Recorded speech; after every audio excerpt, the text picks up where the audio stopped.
Okay, last page. Number 10 is going to go quick.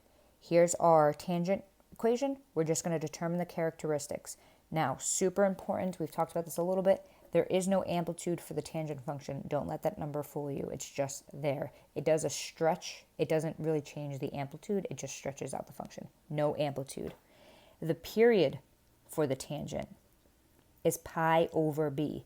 And it's pi over b because of those asymptotes. B here is 3. So the period of this graph would be pi over 3. Perfect.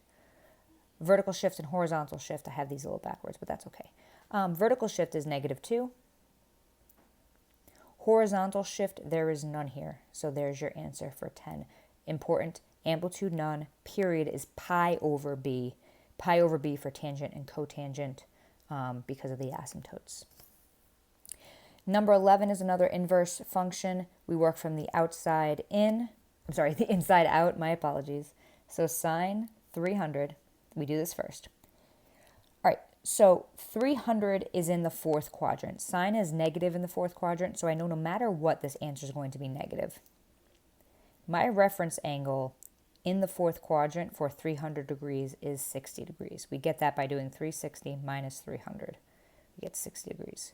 So when we do this, kind of what goes in our head is, right, what's the sine of 60 degrees? I know the sine of 30 degrees is 1/2. That tells me that the sine of 60 degrees is √3/2. All right?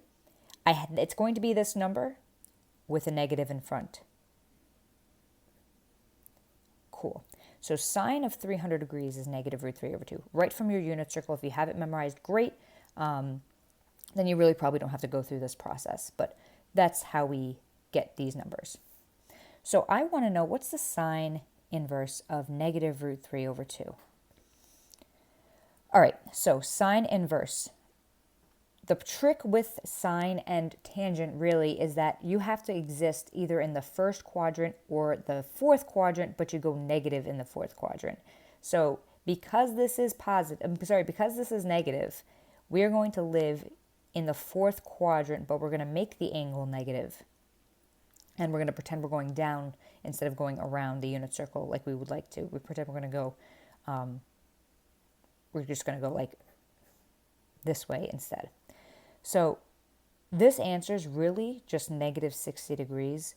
The trick here is just to know that you're not making it the third quadrant angle, or you're not making it the fourth quadrant angle of positive 300, because of the domain restrictions. So negative 60 degrees and positive 300 degrees are not the same in this instance. So just be careful there.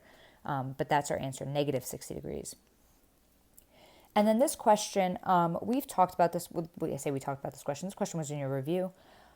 Maximum and minimum, I think I had in your review. So the maximum value would be the vertical shift plus the amplitude. There is no vertical shift, which is awesome. So 20 is my maximum value. It's also negative 20 would be the minimum as well, but 20 would be the maximum value. And I think we're in amps so that we can get some units in there.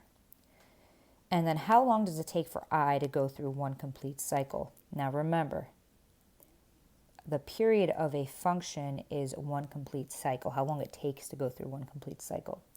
So period is equal to 2 pi over b. So I'm saying that b is 120 pi. Good news is that the pi's cancel. 2 over 120 is 160. 1 over 60, I'm sorry. So I'm going to say 1/60th seconds would be the time to go through one complete cycle. One complete cycle is the period. All right. There, and that would be your that would be a mock unit for exam, so you guys can kind of see what I would expect of you guys.